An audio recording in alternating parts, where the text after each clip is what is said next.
سورہ رعد ہے سورہ یوسف کے بعد۔ اس سورت کے بالکل شروع میں ہی اللہ تعالیٰ کی قدرت اور جلالت کو بیان کی، اس کے بغیر ستونوں کے آسمان کو بلندی پر قائم رکھنا، سورج اور چاند کو نظم کے تابع کر کے چلانا، زمین کا پھیلانا، اس میں پہاڑوں کو لنگر کی طرح قائم رکھنا، دریاؤں کی روانی، نظام لیل و نہار، طرح طرح کے پھل، انگوروں اور کھجوروں کے باغات اور امور کائنات کی تدبیر وغیرہ، یہ ساری باتیں بیان کرنے کے بعد رب کریم نے فرمایا کہ جن کے پاس عقل ہے نا، ان کے پاس ان سب چیزوں میں رب کی قدرت کی نشانیاں موجود کہ یہ بغیر کسی کے بنائے اتنا کچھ بن سور نہیں ہے۔ آیت نمبر 8 میں ہے کہ اللہ تعالیٰ ہر مادہ کے حمل کو اور رحم کے حالات کو اور اس کے نزدیک ہر چیز کا ایک اندازہ ہے۔ آیت نمبر 9 اور 10 میں فرمایا کہ اللہ تعالیٰ ہر پوشیدہ کو اور ہر ظاہر چیز کو اور آہستہ سرگوشیوں کو اور بلند آواز کو سب کو جانے۔ اور آیت نمبر 11 میں قوموں کی سربلندی کا راز کہ حالات تب بدلتے ہیں جب لوگ خود، وہ آیت میں نے تلاوت کی، فرمایا ان اللہ لا یغیر ما بقوم حتی یغیر ما بانفسہم، فرمایا اللہ تعالیٰ نہیں بدلتا کسی قوم کی اچھی یا بری حالت کو جب تک وہ لوگ اپنے آپ میں خود تبدیلی پیدا نہیں۔ پکی یہ باندھ لیں، ہم نہ انتظار کر رہے ہیں نصیب کا، لیکن ہم کوئی کوشش نہیں کر رہے۔ رب فرماتے کوشش کرنا تو تیرے ذمہ ہے نا، تو بتانا تو نے بھی تو کوئی تبدیلی کی کوشش کی کہ نہیں کی، تو کوشش کریں گے۔ خدا نے آج تک اس قوم کی حالت نہ ہو جس کو خیال خود آپ اپنی حالت کے بدلنے کا، تو محنت کریں گے تو اللہ تعالیٰ اس کا پھل ضرور عطا۔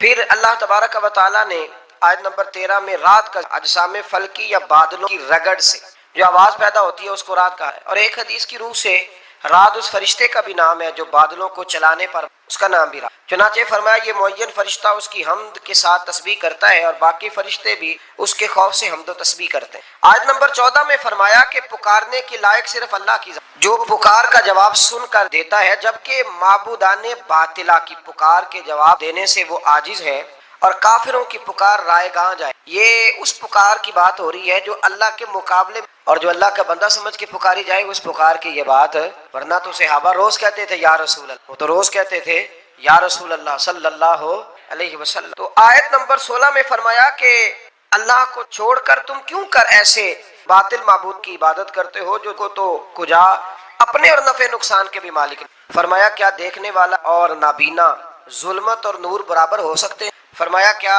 مشرکوں کے معبودوں نے بھی اللہ تعالیٰ کی طرح کوئی مخلوق پیدا کی؟ پھر آیت نمبر 17 میں فرمایا کہ آسمان سے برسنے والی بارش کے نتیجے میں ندی نالے جاری ہو، پھر سیلاب سے بلبلے والے جھاگ پیدا ہوتے ہیں۔ آگے چل کر زمین میں باقی رہنے کے اصول بھی بیان کیے۔ فرمایا رہا جھاگ تو بے فائدہ ہونے کی وجہ سے زائل ہو جاتا، جو اوپر جھاگ ہوتا ہے نا پانی کے، اس کا جو کہ فائدہ کوئی نہیں ہوتا تو وہ کیا ہوتا ہے؟ ضائع ہو جاتا ہے۔ تو ارشاد فرمایا جا رہا ہے چیزیں لوگوں کو فائدہ پہنچاتی ہیں وہی زمین میں باقی رہتی، جو فائدہ پہنچاتی ہیں وہی باقی رہتی ہیں۔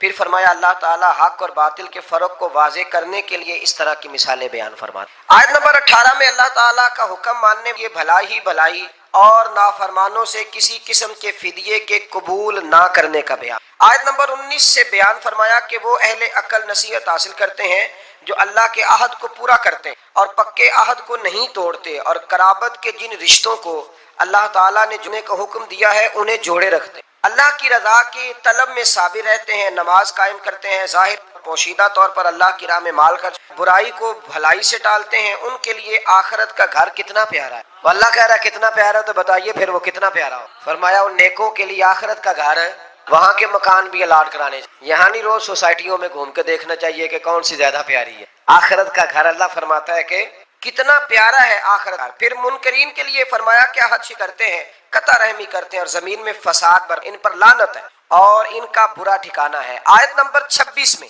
فرمایا کہ کسی کے رزق میں کمی یا زیادتی کرنا صرف اللہ کے، یہ جو روز مسئلہ بنتا ہے نا فلانے نے کچھ کرا دیا تو میرا رزق بند ہو گیا، اس رٹے سے نکل آئے۔ بالخصوص خواتین او جی کچھ کرے جی فلانے نے کچھ کر دیا، او خدا کے بندو رزق تو اللہ کے دستے، اور اللہ بیان کر رہے ہیں اسے سورہ رات کی آیت نمبر 26 میں۔ آیت نمبر 28 میں فرمایا کہ سکون قلب کی دولت اگر ملے گی تو اللہ کے ذکر سے ملے، اور مومن نیکوکاروں کے لیے خوشخبری ہے اور بہترین انجام ہے۔ آیت نمبر 31 سے مشرکین مکہ کے ناروا مطالبات کا ذکر ہوا ہے۔ وہ کہتے ہیں کہ کوئی ایسا قرآن ہوتا جس سے پہاڑ چل پڑ، زمین پھٹ جاتی، مردے کلام کرنے لگتے، تو اللہ تعالیٰ نے فرمایا یہ سب چیزیں اللہ کے اختیار میں، سارا کچھ ہو سکتا ہے۔ مسلمان کافروں کی ان بیہودہ باتوں سے نا امید نہ ہو، اگر اللہ کی مشیت اس میں ہوتی کہ سب اطاعت گزار ہو جائیں، فرمایا وہ سب لوگوں کو ہدایت دے دیتا، لیکن اس کی حکمت اسی میں ہے کہ اپنے اختیار سے نیکی کرنے والے کو جزا ملے گی اور بدی کرنے والے کو سزا ملے گی۔ اپنے اختیار سے کرنی ہے جس نے نیکی، اللہ تعالیٰ کسی سے جبرن نیکی نہیں کرواتا، توفیق ضرور دیتا ہے، جبرن ہدایت نہیں۔ آیت نمبر 38 میں فرمایا کہ ہم نے آپ سے پہلے رسول بھیجے، ان کی بیویاں بھی تھیں، بچے بھی تھے، اور آگے چل کے یہ بھی بتایا کہ نبی محض کفار کی فرمائش پہ نہیں بلکہ اللہ کے اذن سے معجزات دکھاتے۔ آگے پھر سورہ ابراہیم شروع، سورہ ابراہیم کے شروع میں ایک بار پھر قرآن کریم کی حقانیت اور اللہ تعالیٰ کی قدرت و اختیار کا ذکر ہوا ہے، لیکن کفار آخرت پر دنیا کو ترجیح دیتے ہیں، حق کی راہ میں رکاوٹ بنتے ہیں اور کجی کی تلاش میں طلبگار رہتے ہیں۔ آج نمبر 4 میں یہ بتایا کہ اللہ تعالیٰ نے ہر قوم کے درمیان جو رسول بھی بھیجا وہ انہی کی زبان بولنے والا بھی، تاکہ وہ وضاحت کے ساتھ اللہ کے احکام بیان کر سکے اور لوگوں پر اللہ کی حجت قائم ہو۔ جو رسول بھی آتے تھے نا، وہ جس علاقے میں آتے تھے اس کی زبان بولتے ہیں۔ حضرت عیسیٰ علیہ السلام آئے تو عبرانی بولی جاتی تھی، تو جناب عیسیٰ نے بھی عبرانی بولنی شروع کی۔ میرے رسول کریم علیہ السلام کسی ایک قوم کے لیے نہیں آئے، حضور آئے ہیں اللہ کی ساری مخلوق کے، تو کائنات میں جتنی بھی بولیاں بولی جاتی ہیں نا، ساری میرے نبی کو آتی ہیں، ساری میرے رسول، کیونکہ روزے دے دوالے نے غلامہ دیاں ٹولیاں، اور ویکھو ایک پہ سن دے کروڑا دیاں بولیاں، تو یہ رسول کریم کا کمال ہے۔ اس سے آگے پھر آیت نمبر 6 سے ایک بار پھر حضرت موسیٰ علیہ السلام اور آپ کی قوم کا ذکر ہے کہ حضرت موسیٰ نے ان سے اللہ تعالیٰ کی نعمتوں کو یاد کرنے، اللہ کا شکر ادا کرنے اور ناشکری نہ کرنے کا کہا، اور فرمایا کہ اگر تمام روئے زمین والے مل کے بھی کفر کو اختیار کرے تو اللہ تعالیٰ کی قدرت اور جلالت میں کوئی فرق ہو سکتا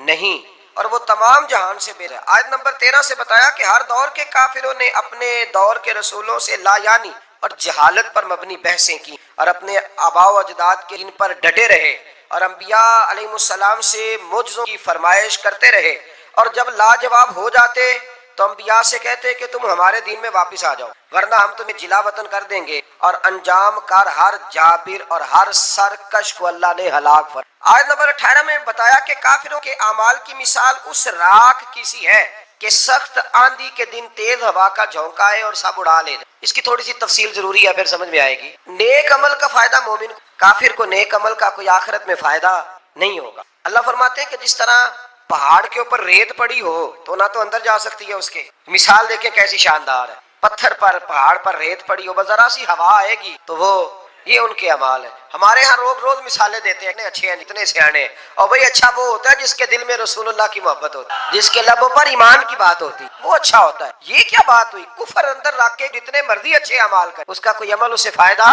نہیں دے گا۔ آیت نمبر 21 سے بتایا کہ سب کفار آخرت میں اللہ تعالیٰ کی عدالت میں پیش ہوں گے، ان کے کمزور اپنے بڑوں سے کہیں گے، کمزور اپنے بڑوں سے کہیں گے، جملہ چلو کہہ دیتا ہوں، کمی چودھریوں سے کہیں گے، اور جن کو چودھری کمی سمجھتے ہیں نا، وہ پھر اپنے بڑوں سے، وہ جو سردار زبردستی زیادتیاں کرتے ہیں نا، ان سے پھر وہ کہیں گے، کیا کہیں گے کہ دنیا میں ہم تمہاری پیروی کرتے تھے، کیا اب اللہ کے عذاب سے نجات کے لیے تم ہمارے کام آؤ گے؟ تم نے پارٹیاں بنائی ہوئی تھی اور چکروں میں ڈالا ہوا تھا، تو اب ہمارے کام آؤ گے؟ تو کہیں گے کہ ہمیں تو خود کوئی چھڑانے والا نہیں۔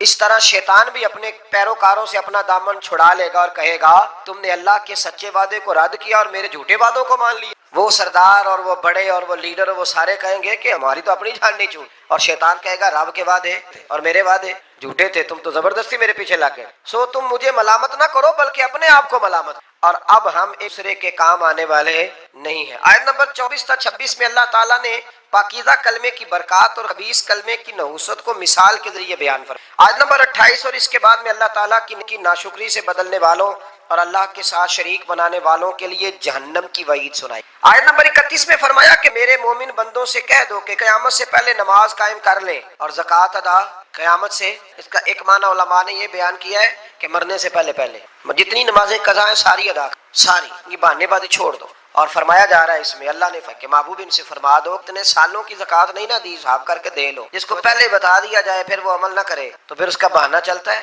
تو یہ پہلے نہیں بتایا تھا ہم نے، یہ کہتے ہیں کہ نہیں کہتے؟ اللہ تعالیٰ ہمیں سمجھنے کی توفیق عطا۔ آیت نمبر 32 ایک بار پھر اللہ تعالیٰ کی کائنات میں پھیلی ہوئی قدرت اور جلالت کی نشانیوں کو بیان کر کے فرمایا اگر تم اللہ کے شکر شمار کرو تو تم شمار کر سکتے نہیں، بے شک انسان بڑا ہی ظالم ہے اور بڑا ہی ناشکر، بڑا ہی ظالم ہے اور بڑا ہی سارا کچھ لے کے بھی شکریہ ادا نہیں، روتا ہی رہتا ہے، روتا ہی، ظلم کرتا ہے اپنی۔ آیت نمبر 35 میں حضرت ابراہیم اللہ تعالیٰ سے مکے کو شہر امن بنانے کو اور ان کی اولاد کو پرستی سے بچانے کی دعا اور بتوں کی مذمت کا ذکر ہے۔ آیت نمبر 37 میں اس واقعے کا ذکر ہے جب ابراہیم علیہ السلام اللہ کے حکم سے حضرت ہاجرہ کو اور حضرت اسماعیل علیہ السلام کو مکے کی بیاب و گیا زمین میں چھوڑ کے آئے اور رخصت ہوتے وقت اللہ سے دعا کی کہ اے ہمارے رب، میں نے اپنی بعض اولاد کو تیرے حرمت والے گھر کے نزدیک بے آب و گیا وادی میں ٹھہرا دیا تاکہ وہ نماز قائم رکھے، تو لوگوں میں سے بعض کے دلوں کو ان کی طرف مائل کر تاکہ وہاں آبادی ہو جائے اور ان کو پھلوں سے روزی عطا۔ یہ مکے میں جتنی برکتیں حضرت ابراہیم کی دعا کی برکت، جو پھل آپ کہیں نہیں دیکھیں گے وہ بیت اللہ شریف جا کے،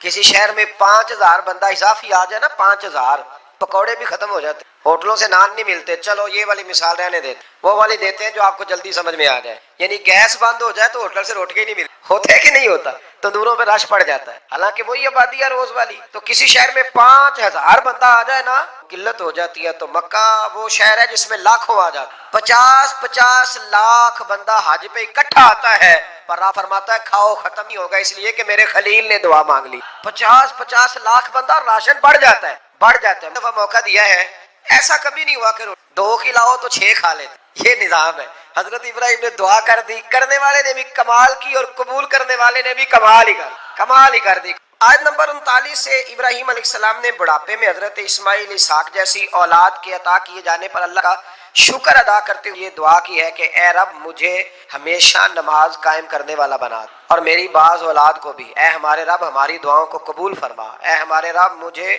میرے ماں باپ کو اور سب مومنوں کو قیامت کے دن بخش دے۔ یہ کون سی دعا ہے؟ رب جعلنی، یہ دعا ہے، یعنی نماز پڑھ رہے ہیں تو ساتھ کہہ رہے ہیں یا اللہ مجھے بھی قائم رکھ نماز پہ اور میری اولاد کو بھی نماز کی، اور نماز میں ماں باپ کو بھی شامل کہ اللہ ان کی بھی بخشش فرما۔ آیت نمبر 42 سے فرمایا کہ تم اللہ تعالیٰ کو غافلوں کی بد اعمالیوں سے بے خبر نہ سمجھو، اللہ تعالیٰ تو انہیں اس دن تک ڈھیل دے رہا ہے جس دہشت سے سب کی آنکھیں کھلی کی کھلی رہ جائیں، لوگ سر اٹھائے بے تحاشا دوڑ رہے ہوں، ان کی پلک تک نہ جھپک سکے گی اور ان کے دل ہوا ہو رہے ہوں گے، یعنی ڈرے جا رہے ہوں۔ اس دن ظالم یہ عرض کریں گے اے ہمارے رب، ہمیں کچھ مہلت دے دے تاکہ ہم تیرے پیغام کو قبول کریں، تیرے رسولوں کی پیروی کریں۔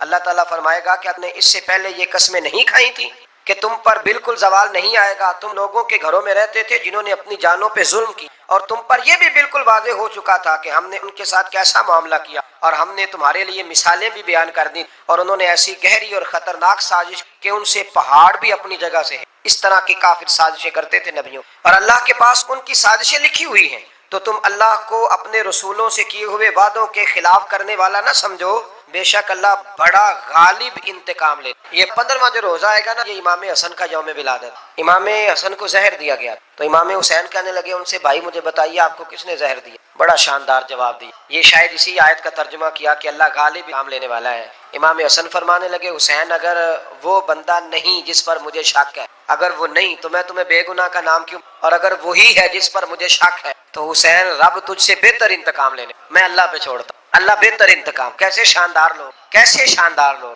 این قرآن کی تفسیر نظر آتے ہیں۔ آیت نمبر 52 میں فرمایا یہ قرآن تمام لوگوں کے لیے پیغام ہدایت ہے تاکہ انہیں اس کے ساتھ ڈرایا جائے اور وہ یہ جان لیں کہ ایک اللہ ہی لائق عبادت ہے، تاکہ والے نصیحت حاصل کریں۔ آیت نمبر 48 میں قیامت کی ہولناک ماحول کا ذکر ہے جس دن زمین اور آسمان کی ماہیت بدل جائے گی، مجرم زنجیروں میں جکڑے جائیں گے اور ان کے لباس تار کول کا ہوگا اور ان کے چہروں کو آگ ڈھانپ رہی۔ پھر آگے سورت حجر شروع ہو جاتی ہے، یہ مکی سورت ہے، اور پھر اس کا بیان جو ہے وہ جا کے شروع ہوتا ہے 14ویں پارے کے اندر۔ اللہ تبارک و تعالیٰ نے اس سورت کے آغاز میں ارشاد فرمایا آیت نمبر 9 میں کہ اللہ تعالیٰ کا قرآن مجید کی حفاظت کا ذمہ خود لیا ہے اللہ، انا نحن نزلنا الذکر وانا لہ لحافظون، فرمایا نازل بھی ہم نے کیا اور حفاظت بھی ہم ہی کریں گے، اور بلا شبہ یہ قرآن مجید کا اعجاز ہے۔ اسی سورت کی آیت نمبر 14-15 میں فرمایا کہ اگر آسمان کا کوئی دروازہ کھول دیں اور یہ ملک خود اس سے چڑھ کر جائیں تو پھر بھی کہیں گے کہ ہم پر جادو کر، یعنی جس نے نہیں ماننا اس نے نہیں ماننا اس نے آپ یقین کریں، پہلے بندے کہتے ہیں حوالہ دکھا دیں تو کہتے ہیں میں پتہ کروں گا کہ صحیح ہے کہ نہیں، کتاب دیکھ کے بھی۔ تو میرا تجربہ یہ ہے کہ نہیں ماننا۔ اس ایک صاحب ایک دن آ گئے تھے، کہنے لگے کوئی حوالہ دکھائے، میں تو رہ نہیں دے، کہتا جی آپ دکھائے، میں کہ تو رہن دے۔ تو بڑی منت کی، تو آخر میں نے اس سے کہا پہلے بتا دکھاؤں گا تو کیا کرے گا، طے کرنا کیا ہے، اینڈ کیا ہے۔ تو پھر مان گیا، کہنے لگا اگر آپ دکھا دیں گے تو میں نے کہا پھر افسوس کر کے نہیں ماننا، ماتھے پہ شکن ڈال کے نہیں ماننا، پھر ذرا خوشی سے ماننا۔ تو سارے وعدے کر کے نا پھر میں نے اسے حوالہ دکھایا، لیکن اللہ نے توفیق دی تو واقعی مان گیا، بات مان گئی۔ یہ بھی توفیق ہوتی ہے، ورنہ زیادہ بندے بات کو مانتے نہیں ہیں۔ آیت نمبر 17 میں بتایا کہ شیطان فرشتوں کی باتیں سننے کے لیے آسمانوں پہ جاتے ہیں تو ان پر آگ کے کوڑے برسائے جاتے ہیں، یعنی ان کا داخلہ عالم بالا میں بند ہے، پر وہ جانے سے باز آتے ہیں، یعنی شیطان باز نہیں آتا۔ اللہ کے بندے کئی تبلیغ چھوڑ دیتے، ان کا داخلہ بند ہے پر پھر بھی وہ باز نہیں آتا۔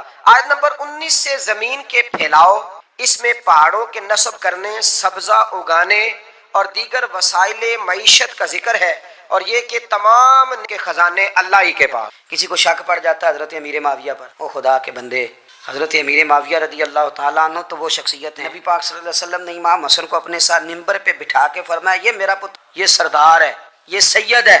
حضور کس طرح؟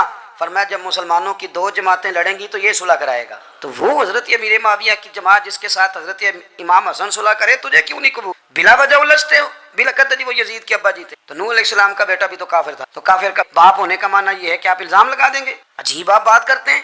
قیامت میں کوئی کسی کا بوجھ، قرآن نے فیصلہ، کوئی کسی کا بوجھ، یزید اپنے معاملات کی جواب دے گا، اس کے گھر والے اس کی باتوں کا جواب۔ اور جو یہ کہتے ہیں نا کہ ان کے والد معاذ اللہ ٹھیک نہیں تھے، وہ یہ بھی لکھتے ہیں کہ یزید کا پتر بڑا ٹھیک تھا۔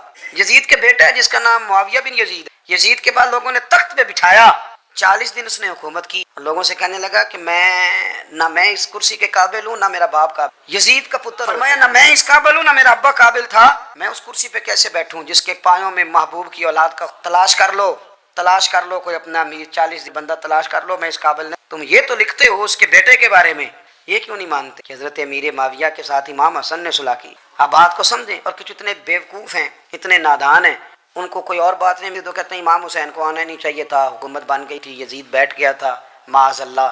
پتہ ہے حضرت عبداللہ بن زبیر کیا فرماتے تھے؟ ہم تو یزید کے خلاف اس وقت نکلے کہ ہمیں یقین ہو، یہ اس بندے کی بات بتا رہا ہوں جسے گٹی میرے نبی پاک نے لواب دہن سے عطا فرمائی، لواب دہن سے گٹی دی رسول کریم۔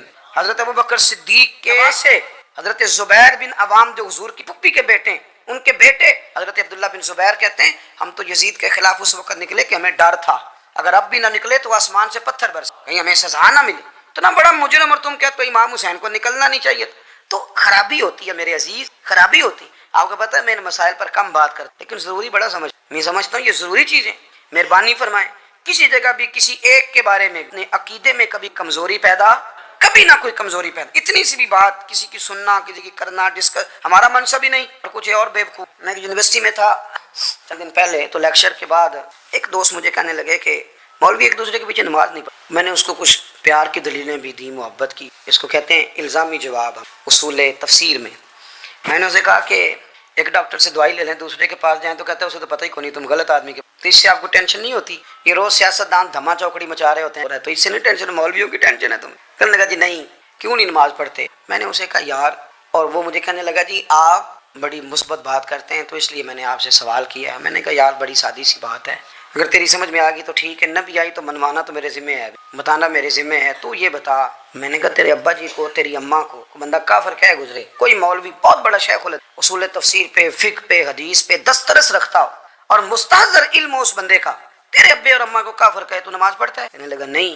تو میں نے کہا جو میرے نبی پاک کے ماں باپ کو مشرک، اور میں نے کہا اگر تم نے دلیل چاہیے ہوگی تو بندے میں تمہیں دوں گا اور بائی نیم دوں گا، اور میں ان کی تحریریں تمہیں دوں گا جو مر گئے یہ لکھتے ہوئے کہ چونکہ وہ پہلے چلے گئے تھے، انہوں نے کلمہ نہیں پڑھا، لہذا معاذ اللہ دوزخ میں جائیں گے۔ تیرا حوصلہ پڑھتا ہے تو پڑھ نماز، میرا تو نہیں پڑھتا، میں کیسے پڑھوں؟ اور اس قدر کمزور نظریے کا آدمی کہ اپنے قلم سے لکھتا ہے، اپنے قلم سے اپنی کتاب میں لکھتا ہے کہ جس مچھلی کے پیٹ میں حضرت یونس نے کچھ دن گزارے وہ مچھلی جنت میں جائے گی۔ یہ شرم نہیں آتی؟ جس مچھلی کے پیٹ میں یونس چند دن رہے وہ جنت میں جائے گی، اور جس ماں کے پیٹ میں مدینے والے رسول 9 مہینے رہے، یہ حیا نہیں آتی تجھے بات کرتے؟ پھر بھی سمجھ نہ آئے تو ہم سے آ کے عقیدہ سن ہو درود تجھ پہ بھی ہو درود تجھ پہ بھی، تیرے لال پر بھی سلام، تیری گود کتنی عظیم، تیری گود کتنی.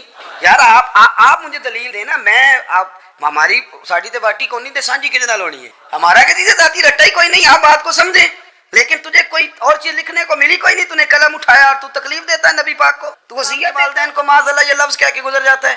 اور ان کے نام دیکھو، آمنہ نام کیا ہے، آمنہ. آمنہ نام کافروں جیسا ہے، اور والد کا نام کیا ہے، سبحان اللہ. عبداللہ کا معنی یہ کافروں جیسا نام ہے، مت ماری ہے. اور کتابیں لکھی جا رہی ہیں اور سیرت لکھی جا رہی ہے اور دلیلیں دی جا رہی ہیں، لوگوں کو خیال ہی نہیں آتا. عجیب فلسفہ ہے. 4 اقوال ہمارے بزرگ لکھے ہیں نبی پاک کے والدین کے بارے. سب سے پہلے امام سیوطی فرماتے ہیں رسول کریم علیہ السلام نے فرمایا کہ پوری دنیا میں جب کفر رہتا ہے تب بھی 10 لوگ اللہ کی توحید پر ہمیشہ قائم رہتے ہیں. یہ نہیں ہو سکتا کہ ساری دنیا کفر سے بھر جائے. فرماتے ہیں میرے محبوب کے والدین بھی ان 10 لوگوں میں شامل ہیں، حضور کے والدین بھی ان. اور دوسرا قول آپ فرماتے ہیں نبی پاک کے والدین زمانہ فطرت پہ تھے.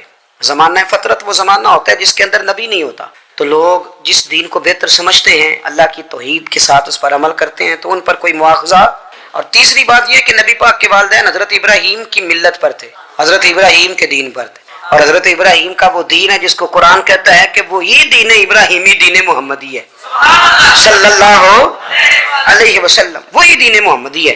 اور چوتھی بات جس کو علامہ ذہبی نے لکھا، علامہ خفاجی نے لکھا، قاضی اجاز نے لکھا، محدثین نے لکھا، حدیث کی راوی سیدہ عائشہ صدیقہ رضی اللہ تعالیٰ عنہ کہتی ہیں رات کو میں اٹھی تو میں نے نبی پاک صلی اللہ علیہ وسلم کو روتے ہوئے دیکھا. یا رسول اللہ کیا ہوا؟ فرمایا میں نے رب کریم کی بارگاہ میں عرض کی تھی یا اللہ میرے ماں باپ کو زندہ کر دے تاکہ وہ میرا کلمہ پڑھ لیں.